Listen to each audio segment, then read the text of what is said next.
Hello, my name is Arthur, and in this video we're going to get our tank moving. So we've got our tracks working. Let's set up somewhere to get the tank moving on. So we'll start with the 3D scene. We'll add in a mesh instance. That we will set to be a new cube mesh. We'll look at that from a side view. We'll just pull it down to the floor. Go to a top view, zoom out a whole bunch.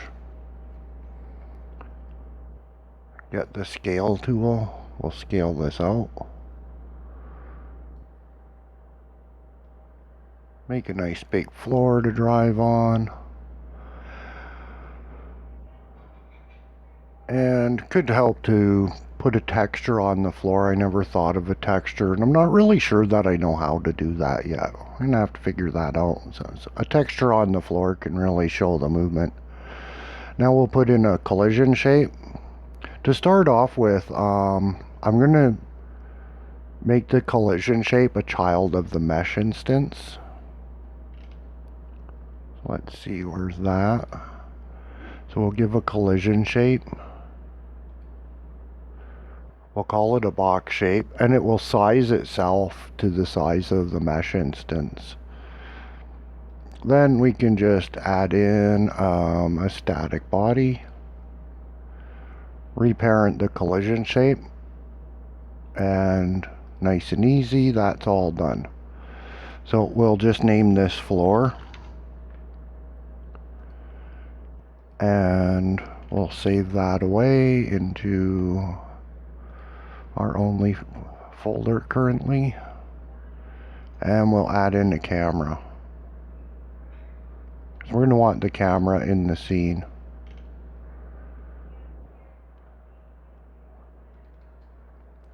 So we'll put in the camera. Let's look at what that got us.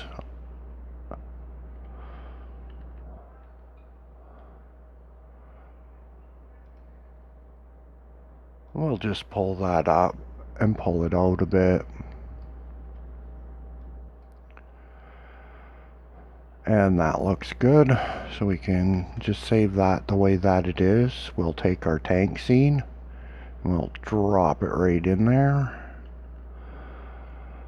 We'll line that up to the floor.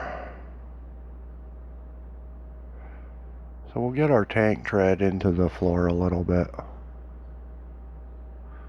And it's fine if it's in the floor a little bit. That'll be just fine the way that is. Okay, so that's it. We have a moving tank tread and we're ready to go. We'll just press F6 and it will drive away through the floor. Of course, it's not going to do anything. It doesn't even have a collision shape to bump into the floor with. So what we're going to do with this is we've made it a vehicle. Now we're going to give it some wheels. In the project settings, I've put some inputs in. So I have left forward and backward, right forward and backward. These are going to be done on my controller. So I've put these both onto thumbsticks to make a very tank-like control. That's how a tank drives. It speeds up one track more than the other to turn, and that's how this type of vehicle drives. So that's what we're going to do, is make it drive like a tank. I don't have a solution for how something like that is managed on the keyboard, but I don't want to make a tank with arrow keys, because that really doesn't make sense to me, to build a tank and then give it controls that are less than what a tank should have as its controls. So we'll start adding in some wheels. Now, my understanding is that most evaluations of the vehicle body in Godot is it's not really fit. So what we're going to do is we're going to prove everybody wrong, and we're going to make this tank drive like a NASCAR or a Formula One. Yeah, we'll make it drive like a Formula One. Or we'll just make it drive like a tank. So where maybe it's not going to drive quite up to the standard that some car games might want. I think that the vehicle will be fit enough for the purpose we're going to give it. So let's give it its collision shape finally. We'll give it just a box shape. We'll bring that up here. And we'll bring that up. We'll scale it out. We'll leave a little bit of the tip there without a collision shape. We'll scale it down. Let's see what we have here. That's about right. Oh, we'll just pull that down a little bit more. Check it out from a top view and make it wide enough for the tank. And usually I find it's a good idea to be a little bit sparing on the edges and stuff. So that's enough to get it bumping into things. Now the rest of its collision are going to happen with the tank wheels. Now wheels, these are something that, oh geez, if I get the marking, that will be a miracle. So we're going to start off with 2 wheels here, and let's see what we got out of the box is wheels that are pointing in the wrong direction. So let's see, transform Y, rotation 90.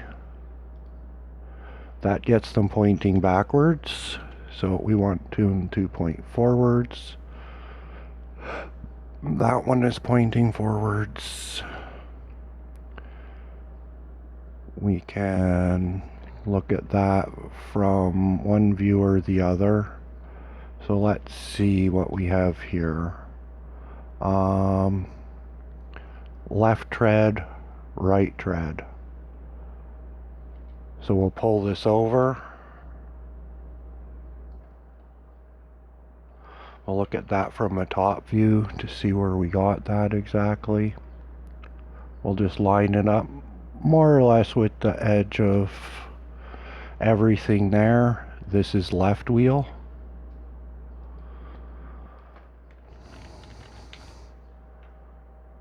And this will be right wheel.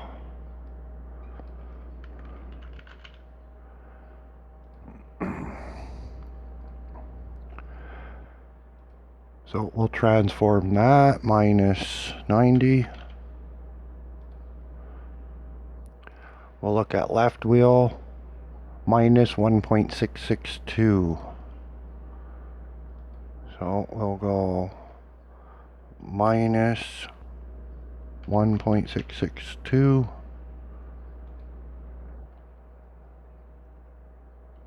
We could be more cautious and copy this number and paste it in case the float is actually more digits than we can see. So if we paste that in there, we'll get a little bit more precision.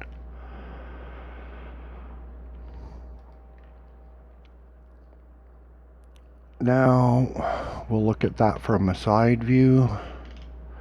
We'll pull these wheels up.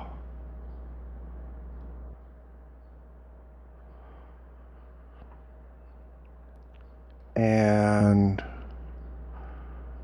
then we have to look at the wheels. So there's per wheel motion, we won't do anything there. Vehicle body motion, these will both be used as traction. Let's make sure that these settings are going into both wheels.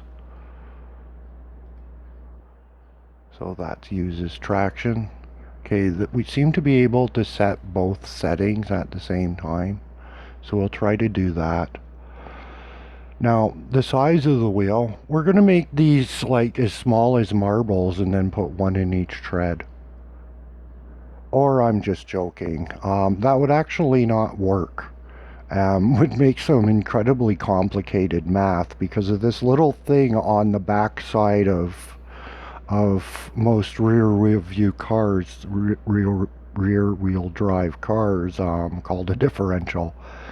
So what we're actually going to do here is we're going to first off make this a flatland vehicle.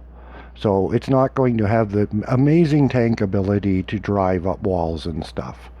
We're going to make it a flat floor vehicle, and by doing that, relieve any math for differential. And by differential, what I mean is if you have drive tires, or even just tires on as many points as a tank would require, those tires do not move at the same speed, and math is required to fix that. Differential math. That's way too complicated for me, so I don't even want to know. Now, we'll start off with the small wheel, and there'll be a little bit of experimentation here. So, as I understand, I'm going to start off with the wheel more or less lined up with the vehicle like that. The rest length, okay, radius is the radius of the tire. Friction slip is how much traction the thing has, or more to the point, how little traction it can be brought down to having. So this is how we would reduce the tire's traction. Rest length is part of the suspension. So you have travel. As I understand, this number is a mistake. This number says that its travel is 5 meters. And that is just not realistic. 10 centimeters, that's realistic. Half of that, that's realistic.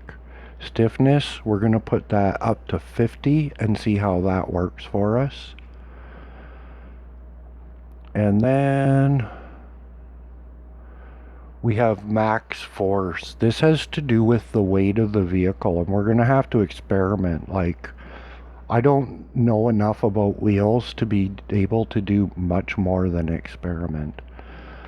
So we're going to try these settings, and what we're going to do is we're going to take these two wheels, control, duplicate them. We're going to bring two out to this side. We'll control, duplicate those. In the transform dialog, they would be the X value, which we will change to a negative,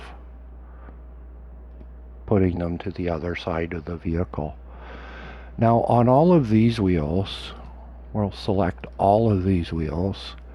We're going to change the wheel dynamics, and what we're going to do is we're going to reduce friction slip to 0.1. These wheels are just going to slip around, and then we're not going to use them as traction wheels, and we're not going to use them as steering wheels. The two center wheels are going to do everything. Now, if we want to take a rig setup like this and give it the ability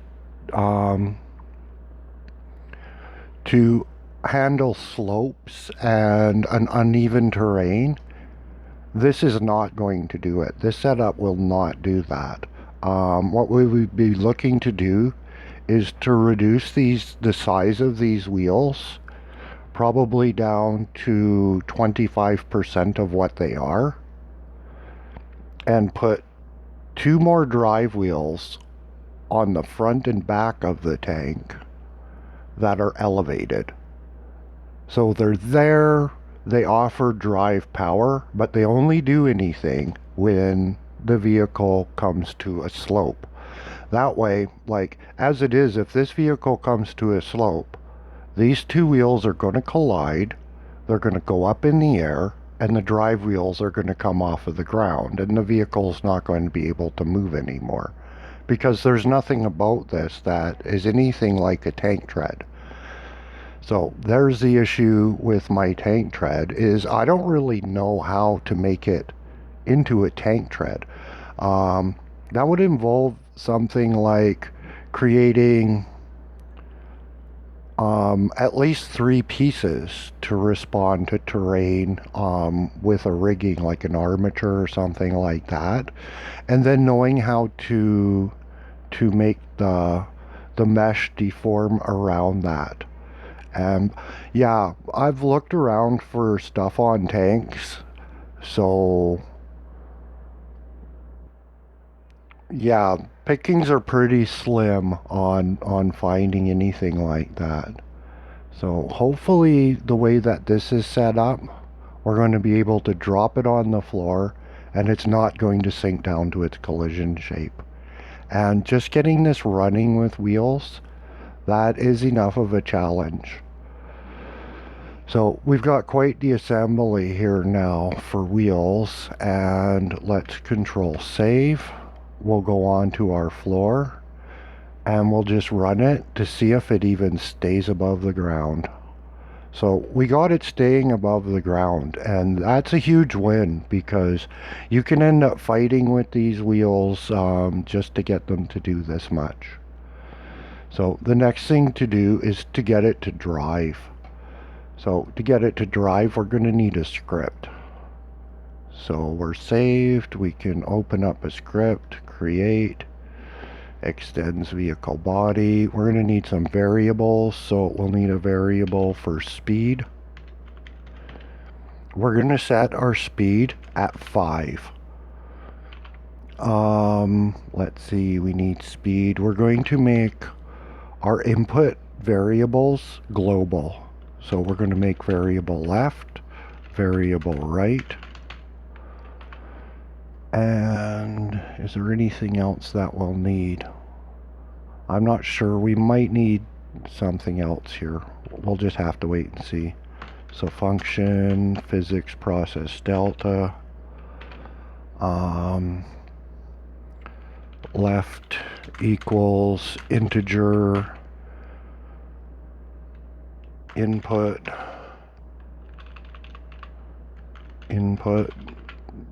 dot get action strength. That's wrong. Get action strength. I'm not sure if forward or backward goes first. I think it's forward. So we'll input get action strength forward minus input dot get action strength left backward. Then we need to nest this again. So we're going to nest it into some more brackets and multiply it by 10. What that's going to do is that's going to push the first float decimal above 0, so it's no longer a decimal, and it will round away all of the other decimals from get action strength, because that's floats that'll be into the hundredths, thousandths, tens of thousandths. So this way we'll get a number that is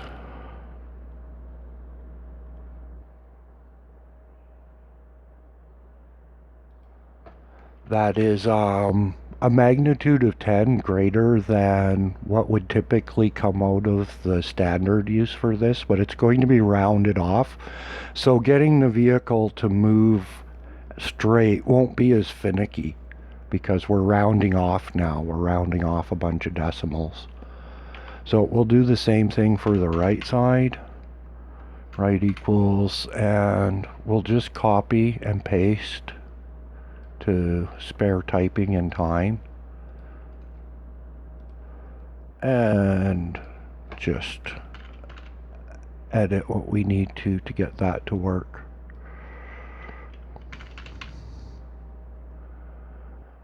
So hopefully that's in the right order. It comes across a bit long, partially because I grew the text size for video purposes.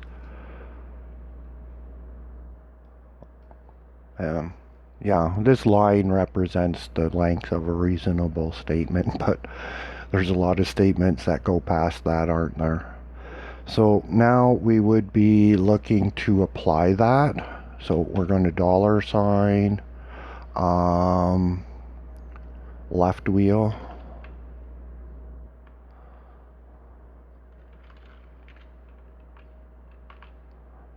So many lefts. I should have went wheel left and changed the naming convention there. Engine force equals left times speed and $sign right wheel. Okay, what's going on here?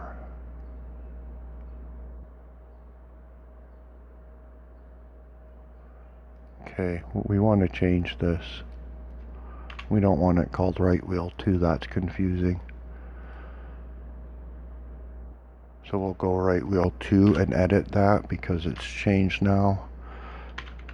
Engine force equals right times speed. And we'll give that a run and see what happens.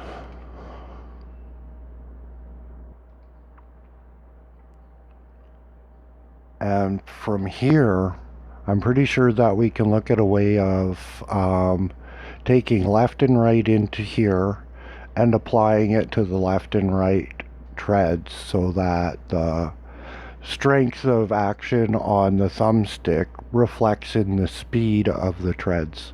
I'm pretty sure we can get that to work. So let's get the vehicle running first. So it looks a little confusing. So we have some action. It's pretty tank-like. It's kind of swinging around a little bit. So maybe the dampening could be a little bit higher. We'll put on the brakes here. The vehicle's pretty heavy. You can sure feel the weight of it. It's a little confusing to drive too. A little hard to get used to a tank controller. Yeah, it drives like a tank. So that's pretty satisfactory for that small amount of code. I'm pretty satisfied with that. And if we want to change the way that it's sort of swinging around a bunch, I would say that where we would look is in our 4 inactive wheels. So in these 4 wheels, we can take our wheel, we can try pumping this up a little bit, maybe try it at 3, see what that gets us. We can also look at the weight of our tank, because our tank is, let's see, well, it's only 392. Then we also have the option to change speed, but really the speed seemed just about right. So yeah, let's look at this tread and see what we can do here. Let's go in function process. Let's take our left tread and let's put them into groups. So let's put this in a group left, add that, put this one in the group right, add that, and see what we can do with that. So let's change speed to speed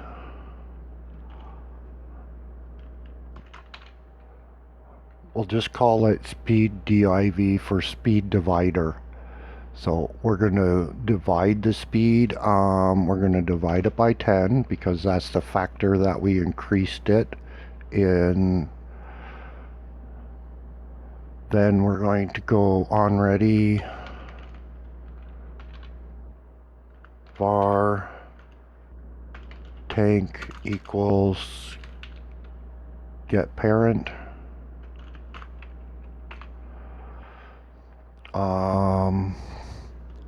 If is in group left, and that's an awful lot of brackets there. If is in group left, pass, and can we just use an else here?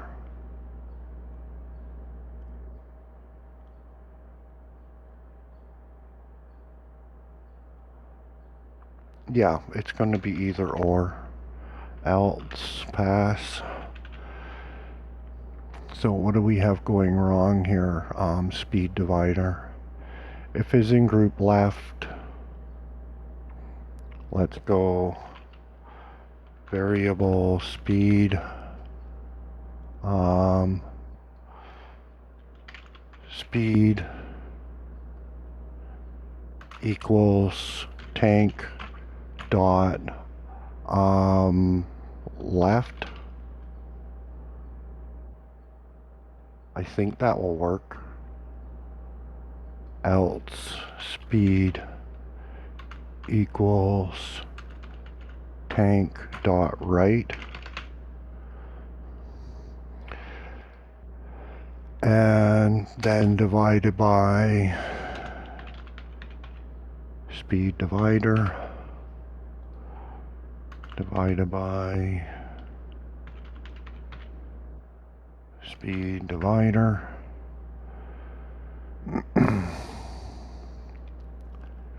Okay, let's see what that does for us. Now every iteration it'll scare up the current input strength. So we'll just try that out. No guarantees. That's just right off the top of my head. I haven't tried this at all. Okay, that's got us still. And we're getting motions that are tank-like. And really, hard to complain about that. I think maybe if anything, some of those wheels are still a little too slippy.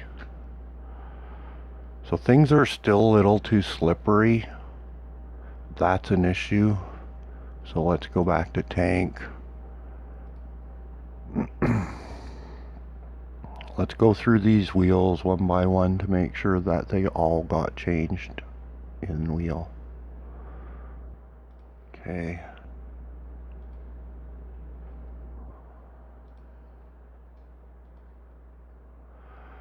Okay, so they did all get changed, so we'll do the same thing this time. Let's try bringing that up. We're going to double it to 6 just to see what that gets us. And it should slow the vehicle down a bit too.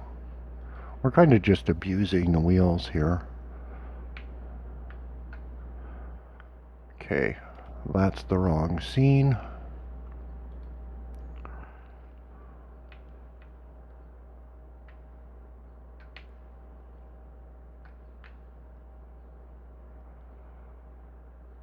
So yeah, that's getting us pretty sluggish and we're still sliding around. So yeah, the sliding around part, I'm gonna have to look into the wheels because just increasing and increasing this number is not the way to go. I probably need to impose brake. So if it's not going, it's braking. Now let's just see how this handles now. Because a tank should be able to turn rather quickly. Does that look like it's turning the right direction? Yeah. It's not so bad. It's not quite turning as quickly as it should.